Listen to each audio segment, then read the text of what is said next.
पूरे विभाग से जो लोग आ रहे हैं और अगले 4 दिन तक आने वाले हैं, इनके लिए एक बहुत बड़ा अपॉर्चुनिटी और एक्सप्लोजर इस माध्यम से उपलब्ध होने वाला है। यहाँ पर आने का सौभाग्य मुझे प्राप्त हुआ।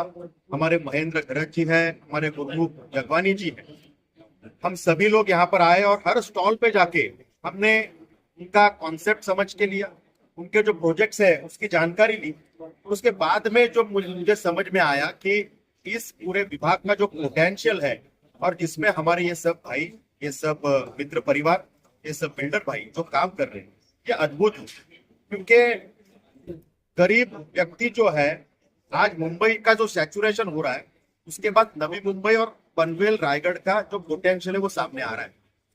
आदरणीय मुख्यमंत्री देवाभाऊ हो, हमारे उप मुख्यमंत्री महोदय हो, इनके माध्यम से मुंबई का, नवी मुंबई तक का, पनवेल तक का अंतर अटल सेतु के माध्यम से कम किया गया।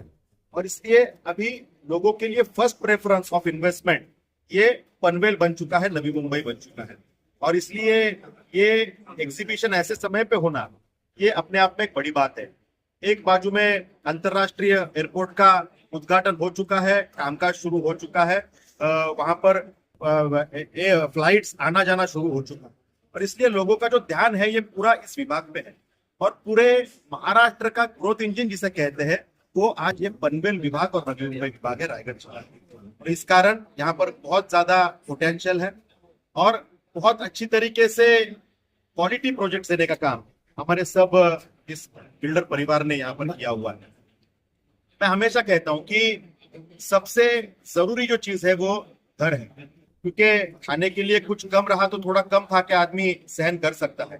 कपड़े के बारे में अगर सोचे तो थोड़ा सा कम एक्सपेंसिव कपड़े डाल के भी गुजारा हो सकता है। लेकिन अपने परिवार को 4 दीवार और एक छप्पर के नीचे सुरक्षित रखना, ये हर इंसान के लिए प्राथमिकता होती है। और हर एक के घरों का सपना पूरा करने का काम आज हमारे ये उद्योजक, बिल्डर भाई बहन ये कर रहे हैं। इसलिए इनको बहुत सारी शुभकामनाएं हैं। आने वाले समय में सब पनवेल वासियों का घरों का जो सपना है ये पूरा इनके माध्यम से होगा। अफोर्डेबल हाउसिंग से लेके श्रीमती परीक्षा ब्रिजेश पटेल। सेकंड ब्रिजेश पटेल जी। सेकेंड होम तक का अपॉर्चुनिटी इस एग्जीबिशन में लोगों को मिल रहे हैं। इसे हमारा फर्स्ट घर करना है उनके लिए भी अपॉर्चुनिटी है, अफोर्डेबल हाउसिंग के लिए भी अपॉर्चुनिटी है। हमारे पास यदि हमारा पहला घर है लेकिन मुझे और थोड़ा लग्जरियस कुछ सोचना है, उसके लिए भी अपॉर्चुनिटी है। और हमारा फर्स्ट सेकेंड होम हो गया, मुझे फार्म हाउस में जाना है, उसके लिए भी अपॉर्चुनिटीज एग्जीबिशन में है। मुझे लगता है सोल्यूशन अंडर वन रूफ ऐसे ये एग्जीबिशन है। तो मैं पनवेल के सभी नागरिकों से, रहीवासियों से अपील करूंगा, नवी मुंबई के भाई बहनों से अपील करूंगा कि आप सभी के लिए एक अद्भुत अनुभव इस एग्जीबिशन के माध्यम से रहने वाला है। अगले 4 दिन ये एग्जीबिशन चलने वाला है, आप जरूर यहाँ पे विजिट कीजिएगा। हम आए और सभी के साथ संवाद कर पाए, खुद को हम भाग्यवान समझते हैं। सभी को शुभकामनाएं। बीएमचं हे प्रदर्शन आहे, प्रॉपर्टी एक्झिबिशन सुरू होते आणि एन्व्हायरमेंट क्लिअरन्समुळे बरेच लोक अडकले होते 1.5 वर्षापासून। आता 80चा त्यांना क्लिअरन्स दिल्यानंतर जवळजवळ 85 स्टॉल इथं आले। आता नवी मुंबई आंतरराष्ट्रीय विमानतळाचं ओपनिंग झालेलं आहे, एसीजेट जेनपीटीचं ओपन झालेलं आहे आणि सर्वात जास्त रोजगारच्या ज्या संधी आहे त्या जेनपीटी पनवेल एरियामध्ये आहे।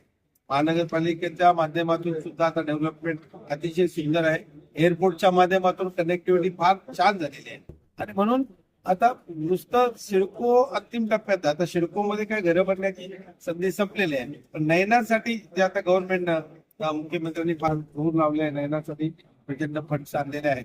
पण आता नयना आहे, मुंबई 3 आता त्यांनी दावोसला सीएम साहेबांनी अनाऊन्स केला, अनेक फॉरेनचे इन्व्हेस्टर। आता फक्त बिल्डर्सना नुसतं हे नाही का, आता सिडको मध्येच होतं फक्त, पण तो आता हा परिसर हे मुंबईला कंपॅरिझन जाणार आहे।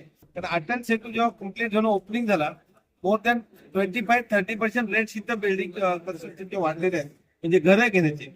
एअरपोर्ट नंतरही परत ते 50% पेक्षा जास्त किमती इथं वाढणार आहे। हा आता एक झालंय का, लँडच्या ज्या जमिनीच्या किमती आहेत जास्त आहेत, विकताना आता एवढे जास्त रेट पूर्वी नव्हते। फक्त अटल सेतू, नवी मुंबई इंटरनॅशनल एअरपोर्ट आणि त्याच्याबरोबर जेनपीटचं जेनपीटचे 5वा बंद, त्याचं एक्सटेन्शन झालंय 5,000 कोटीचं। अनेक इथं कसं आहे का, पनवेलमध्ये आणि तलोजा खारघर हा जर परिसर पकडला वरूनपर्यंत तर रोजगाराच्या संधी सुद्धा इथं आहेत. इथंच तुम्हाला राहता येते आणि याच 15-20 किलोमीटर मध्ये तुम्हाला रोजगार सुद्धा आहे. फक्त माझी एक विनंती आहे, विक्रांतजी आता आमदार आहेत, फडणवीस साहेबांच्या फार जवळ आहेत, अफोर्डेबल हाऊसिंग जे तुम्ही पत्रकार आहेत, गोरगरीब आहेत, पगार 15-20 हजारच्या वर नाही आहेत, तो शिडकोने जी मास हाऊसिंग बनवली तिथं आम्हाला अपेक्षित होती का 1 RK 8 लाखाला देतील, 1 BHK 12-15 लाखाला देतील, पण तिथं प्राइजेस जास्त करून त्यांनी कन्स्ट्रक्शन साठी L&T ला आणलं. आपल्याला जे बिल्डर देतात त्यांच्यापेक्षा 50% रेटने मास हाऊसिंगची घरं अवेलेबल उपलब्ध व्हायला पाहिजे, कारण त्या प्राईम लोकेशन घेतलेले आहेत, त्या पार्किंगच्या लोकेशन आहेत. तर तो त्याचा सुद्धा सर्वसामान्य गरिबाचा विचार झाला पाहिजे. एक चांगला पण EV वाल्याने 5 BHK आता 1.10 करोडला देतो. मी फार आपण पाहिलं की ज्या पद्धतीनं फार बदल इथं आलेला आहे. हे करत असताना आता संधी इथं जी मुंबईत झालेली आहे, आता जे लवकर लोक घरं घेतील त्याच्यापेक्षा 500% प्राइस 5 वर्षांतर वाढणार आहे. ती पण संधी आहे. आणि विक्रांतजींना पुन्हा सांगेल का अनेक रुचनाच्या जमिनी आहेत तिथे गव्हर्नमेंटनं मास हाऊसिंग करून जे गोरगरीब आहेत त्यांचा उत्पन्न 15-20 हजाराच्या वर नाहीत असे अनेक लोक आहेत, अशा लोकांसाठी सुद्धा मास हाऊसिंगची अगदी अफोर्डेबल दरात त्यांना मिळावं. सुंदर प्रदर्शन. आता नेक्स्ट लेवलचं जनरेशन आहे आणि प्रत्येक बिल्डरचे जे आता 30-40 वर्ष काम करतात त्यांचे 3rd जनरेशन आलेलं आहे याच्यामध्ये. आपण समजूया अशा प्रकारे व्यवसाय आहे. आणि त्याच्यासाठी खूप खूप शुभेच्छा. हे सुंदर प्रदर्शन आम्हाला बोलवलं आम्ही इतू भयान सर्व आयोजकांचा आभार.